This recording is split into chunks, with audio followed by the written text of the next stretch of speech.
Hello everyone, welcome to the video series on preparation for MHSRP pharmacist exam. ఈ వీడియోలో కోలినర్జిక్ system గురించి anatomy, physiology, pharmacology క్విక్గా revise చేస్తాను. నా కోలినర్జిక్ సిస్టమ్ అనే పేరు ఎందుకు వచ్చింది అంటే ఎసిటైల్ కోలిన్ అనే న్యూరో ట్రాన్స్మిటర్ రిలీజ్ చేస్తుంది కాబట్టి కోలినర్జిక్ అని పేరు వచ్చింది. ఈ పేరే కాకుండా పారాసింపాథటిక్ సిస్టమ్ అని పేరు కూడా ఉంది. సింపాథటిక్ సిస్టమ్కి ప్యారలల్గా ఇది ఉంటుంది. ప్యారలల్గా అంటే majority of organs sympathetic as well as parasympathetic innervation ఉంటుంది. మెజారిటీ ఆఫ్ ఆర్గన్స్లో సింపాథటిక్, పారాసింపాథటిక్ ఆపోజిట్ యాక్షన్స్ ఉంటాయి. వినండి జాగ్రత్తగా, మెజారిటీ అంటున్నాను, నాట్ ఆల్, మెజారిటీ. అంటే ఇప్పుడు సింపాథటిక్ నర్వస్ సిస్టమ్ ఐలో మెట్రియాసిస్, ప్యూపిల్ డైలేషన్ అయితే పారాసింపాథటిక్ మియాసిస్ అవుతుంది. హార్ట్ మీద సింపాథటిక్ సిస్టమ్ హార్ట్ రేట్ పెరిగితే పారాసింపాథటిక్ హార్ట్ రేట్ తగ్గిస్తుంది. అందుకు పారా అనే వర్డ్ వచ్చింది. సింపాథటిక్, పారాసింపాథటిక్ అని, కోలినర్జిక్ అని.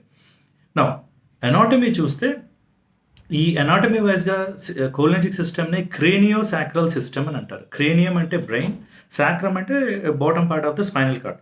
అక్కడి నుంచి వచ్చే న్యూరాన్స్ నుంచి కోలినర్జిక్ న్యూరాన్స్ వస్తాయి కాబట్టి క్రేనియో సాక్రల్ అనే పేరు వచ్చింది. సెకండ్ డిఫరెన్స్ ఏంటంటే సింపాథటిక్ సిస్టంలో స్పైనల్ కార్డ్ పక్కనే గ్యాంగ్లియాస్ ఉంటాయి. అంటే మనకు రెండు న్యూరాన్స్ ఉంటాయి, pre ganglionic, post ganglionic. Spinal cord పక్కనే గ్యాంగ్లియాన్ ఉండడం వల్ల ప్రీ గ్యాంగ్లియానిక్ న్యూరాన్స్ షార్ట్గా ఉంటాయి ఎక్కడ, సింపాథటిక్లో. కానీ పారాసింపాథటిక్లో ఏంటంటే ఈ గ్యాంగ్లియాన్స్ అనేవి చాలా దూరంగా ఆర్గన్స్కి దగ్గరగా ఉంటాయి. అంటే ఏంటి, ప్రీ గ్యాంగ్లియానిక్ న్యూరాన్ పెద్దదిగా ఉంటుంది, పోస్ట్ గ్యాంగ్లియన్ చిన్నదిగా ఉంటుంది. ఎందుకు, ఆర్గన్ దగ్గరే గ్యాంగ్లియాన్ ఉంది కాబట్టి. అనటామికల్గా ఇది డిఫరెన్స్ అనమాట. నా as I told you already, in adrenergic system అన్ని ప్రీ గ్యాంగ్లియానిక్ న్యూరాన్స్ కూడా ఎసిటైల్ కోలిన్ రిలీజ్ చేస్తాయి.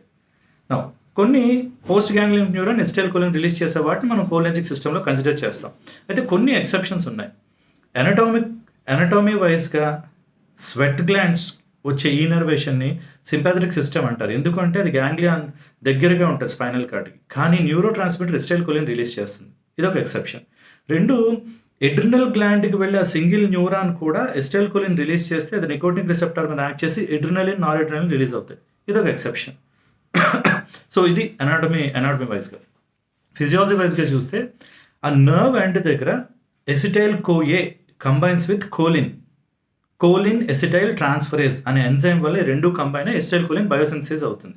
సిన్థసైజ్ అయిన తర్వాత అది వెసికల్లో ఉండి ఒక యాక్షన్ పొటెన్షియల్ వచ్చినప్పుడు రిలీజ్ అవుతుంది. రిలీజ్ అయ్యి రిసెప్టార్స్ మీద యాక్ట్ చేస్తుంది. యాక్ట్ చేసిన తర్వాత it is metabolised by acetylcholine esterase. Acetylcholine అనేది కెమికల్ ఒక ఎస్టర్, దాన్ని బ్రేక్ చేస్తుంది కాబట్టి ఎస్టరేజ్ అని పేరు అనమాట. నా ఫిజియలాజికల్గా ఫంక్షన్స్ ఏంటంటే సింపుల్గా గుర్తుంచుకోవడానికి SLUDD అని గుర్తుంచుకోండి. ఎస్ అంటే సెలైవేషన్, సెలైవా రావడం, లాక్రిమేషన్ కన్నీళ్ళు రావడం, యూరినేషన్, డైజెషన్, డెఫికేషన్. యూజువల్గా బాడీలో మెజారిటీ సెక్రేషన్స్ అన్ని under the control of cholinergic system. ఇప్పుడు సింపాథటిక్ సిస్టమ్ ఆర్ ఎడ్రినర్జిక్ సిస్టమ్ని ఫైట్ ఆర్ ఫ్లైట్ రెస్పాన్స్ అని అంటాం. అంటే ఫైట్ చేయడానికి, ఫ్లైట్ పారిపోవడానికి కావాల్సిన ఎనర్జీని ఇచ్చే సిస్టమ్ కాబట్టి ఫైట్ ఆర్ ఫ్లైట్ అంటారు. కోలినర్జిక్ సిస్టమ్ని రెస్ట్ అండ్ డైజెస్ట్ సిస్టమ్ అంటారు. అంటే మీరు రెస్ట్ తీసుకునేటప్పుడు, ఫుడ్ డైజెస్ట్ చేసేటప్పుడు యాక్టివేట్ అయ్యే సిస్టమ్ కాబట్టి రెస్ట్ అండ్ డైజెస్ట్ సిస్టమ్ అంటారు. బట్ అండర్స్టాండ్, రెండింటిలోకి వెళ్ళి most important is cholinergic system. ఎందుకు, it is required for digestion. Digestion కాకపోతే ఏమవుతుంది, బాడీకి ఎనర్జీ రాదు, వీ కెనాట్ సర్వైవ్. కాబట్టి parasympathetic or cholinergic is essential for human survival. ఇవి ఫిజియలాజికల్గా ఫంక్షన్స్. SLUDD గుర్తుంచుకోండి. Let us get into pharmacology part.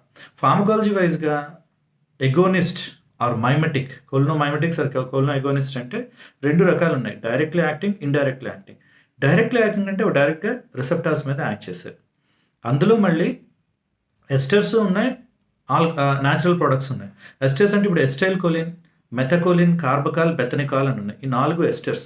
అయితే ఎసిటైల్ కోలిన్ కానీ మెథకోలిన్ కానీ వీటి లైఫ్ టైం చాలా తక్కువ. టెక్నికల్గా వాటిని యూజ్ చేయలేము. ఎందుకు అంటే ఎస్టర్ అది ఇమ్మీడియట్గా బ్లడ్లో కానీ బాడీలో కానీ వస్తే ఎక్కడైనా esterases and enzymes break down చేసేస్తాయి. So it is of no use, very low t half. వాటి టీ-హాఫ్ పెంచడానికి బెథనికాల్, కార్బకోలిన్ అనే డ్రగ్స్ చేశారు. వీటికి దేర్ ఆర్ యూజెస్. ఏంటంటే పోస్ట్ ఆపరేటివ్ యూరినరీ రిటెన్షన్. మీరు సర్జరీస్ అయ్యేటప్పుడు చూడండి, చాలామంది ఒక యూరిన్ బ్యాగ్ని పెట్టుకొని తిరుగుతుంటారు. అంటే సర్జరీ అయ్యేటప్పుడు ఎప్పుడైతే అబ్డామిన్ ప్లేస్లో కట్ అయిందో మన బాడీ రియాక్ట్ అయ్యి యూరినరీ రిలీవింగ్ అంతా బ్లాక్ అయిపోతుంది, అంటే యూరిన్ పాస్ కాదు. అది పోస్ట్ ఆపరేటివ్ యూరినరీ రిటెన్షన్ అంటారు. ఇప్పుడు కోలినర్జిక్ ఒక రెస్పాన్స్ ఏంటి, SLU అంటే ఏంటి, యూరినేషన్. ఈ డ్రగ్స్ ఇస్తే యూరినేషన్ అవుతుంది. సో అలాంటివి ట్రీట్ చేయడానికి ఈ డ్రగ్స్ని వాడతారు. కార్బకాల్ని గ్లకోమా ట్రీట్ చేయడానికి కూడా వాడతారు. ఇవి ఎస్టర్స్. న్యాచురల్ ప్రొడక్ట్స్ ఏంటంటే పైలోకార్పిన్, ఆరికోలిన్, మస్కరైన్. వీటికి పెద్ద యూజెస్ ఏమీ లేవు. పైలోకార్పిన్ అక్కడక్కడ మియోటిక్ డ్రగ్గా వాడతారు. మియోటిక్ అంటే ప్యూబల్ కన్స్ట్రక్షన్ చేయడం అనమాట. ఇవేంటి డైరెక్ట్గా రిసెప్టార్స్ మీద యాక్ట్ చేసేవి. ఇండైరెక్ట్లీ యాక్టింగ్ అంటే ఎసిటైల్ కోలిన్ ఎస్టరేజ్ అనే ఎంజైమ్ ఇన్హిబిట్ చేసేవి. ఎసిటైల్ కోలిన్ ఎస్టరేజ్ ఇన్హిబిటర్స్ ఇన్హిబిట్ చేస్తే ఏమవుతుంది, ఎసిటైల్ కోలిన్ లెవెల్స్ పెరిగితే ఆ పెరిగిన ఎసిటైల్ కోలిన్ రిసెప్టార్స్ మీద యాక్ట్ చేస్తుంది. అంటే డ్రగ్స్ డైరెక్ట్గా యాక్ట్ చేయట్లేదు, ఒక ఎంజైమ్ ఇన్హిబిట్ చేసి ఎసిటైల్ కోలిన్ లెవెల్స్ పెంచి యాక్ట్ చేస్తున్నాయి కాబట్టి ఇండైరెక్ట్లీ యాక్టింగ్ అని అన్నారు. వీటిలో మళ్ళీ 2 రకాలు, రివర్సిబుల్, ఇర్రివర్సిబుల్. అంటే ఎంజైమ్ కొంతసేపు బ్లాక్ అయ్యి మళ్ళీ నార్మల్ అయితే రివర్సిబుల్, పర్మనెంట్లో బ్లాక్ అయితే ఇర్రివర్సిబుల్. ఈ రివర్సిబుల్లో నియోస్టిగ్మైన్, ఫైసోస్టిగ్మైన్, పిరిడోస్టిగ్మైన్, రివాస్టిగ్మైన్, గ్యాలంటమైన్, టాక్రైన్, డోనపెజల్ అనే డ్రగ్స్ ఉన్నాయి. ఇందులో రివాస్టిగ్మైన్, టాక్రైన్, డోనపెజల్ ఈ డ్రగ్స్ అన్ని ఏంటంటే బ్రెయిన్లోకి వెళ్ళి సమ్ మాడ్యులేషన్ చేయడం వల్ల ఆల్జీమస్ అనే డిసీజ్ని ట్రీట్ చేయడానికి వాడతారు, రైట్. ఫైసోస్టిగ్మైన్, నియోస్టిగ్మైన్ ఏంటంటే ఎప్పుడైనా ఎసిటైల్ కోలిన్ లెవెల్స్ తగ్గి ఆర్ ఎసిటైల్ కోలిన్ బ్లాకేడ్ ఎక్కువైపోతే వాటిని ట్రీట్ చేయడానికి వాడతారు. ఎందుకు, ఎసిటైల్ కోలిన్ లెవెల్స్ పెంచుతాయి కాబట్టి. Next one is irreversible drugs, organophosphates అంటారు. Sarin, soman, tabun, echothiophate, parathion, malathion ఇవన్నిటిని chemical warfare agents or nerve గ్యాసెస్గా అంటారు. ఇవి పెస్టిసైడ్స్లో వాడతారు. ఇర్రివర్సిబుల్గా డ్యామేజ్ చేయడం వల్ల దే ఆర్ డేంజరస్ వన్. వీటి వల్ల వచ్చే toxicity organophosphate toxicity, right. Moving to the blockers, parasympatholytics or cholinolytics అంటారు.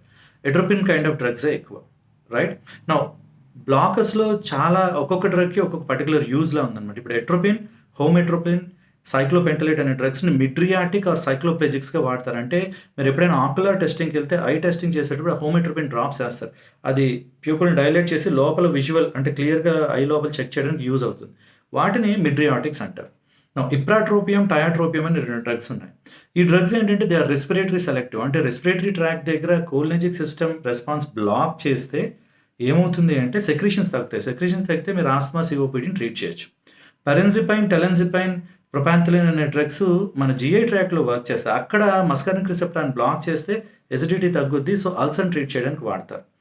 Again there is a condition called as urinary incontinence. ఒక ఏజ్ దాటాక కొంతమంది పెద్దవాళ్ళకి యూరిన్ కంట్రోల్ అవ్వదు, తుమ్మినా దగ్గర తెలియకుండా యూరిన్ పాస్ అవుతుంది. దాన్ని యూరినరీ ఇన్కాంటినెన్స్ అంటారు. దాన్ని ట్రీట్ చేయడానికి కూడా యాంటీకోలినర్జిక్స్ వాడతారు. ఎందుకు, ఎసిటైల్ కోలిన్ వల్ల కోలిన్ అంటే యూరినేషన్ జరుగుద్ది, మీరు దాన్ని బ్లాక్ చేశారనుకోండి యూరినేషన్ జరగదు, అదనమాట. సో ఇందులో వచ్చే డ్రగ్స్ ఏంటి అంటే టోల్టెరడోన్, ఫెసోటెరడోన్ ఇలాంటి డ్రగ్స్ వాడతారు. And then last class is Parkinson's block చేసే డ్రగ్స్. అంటే పార్కిన్సన్స్లో డోపమైన్ లెవెల్ తగ్గిపోతుంది. డోపమైన్ లెవెల్ తగ్గితే ఏమవుతుందంటే బ్యాలెన్స్ తగ్గిపోయి కోలినర్జిక్ ఎఫెక్ట్స్ ఎక్కువైనట్టు అవుతాయి. సో యాంటీకోలినర్జిక్ డ్రగ్స్ కూడా దాన్ని ట్రీట్ చేయడానికి వాడతారు. బెంజోట్రోపిన్, మెసైలేట్ ఇలాంటి డ్రగ్స్ వాడతారు అనమాట. సో ఓవరాల్గా కోలినర్జిక్ సిస్టమ్లో వచ్చే డ్రగ్స్ ఇవే. డైరెక్ట్, ఇండైరెక్ట్ ఏమో ఎగోనిస్ట్లో వస్తాయి, అంటగోనిస్ట్లో డిఫరెంట్ యూజెస్ బట్టి డ్రగ్స్ ఉన్నాయి. I hope this is useful. All the best.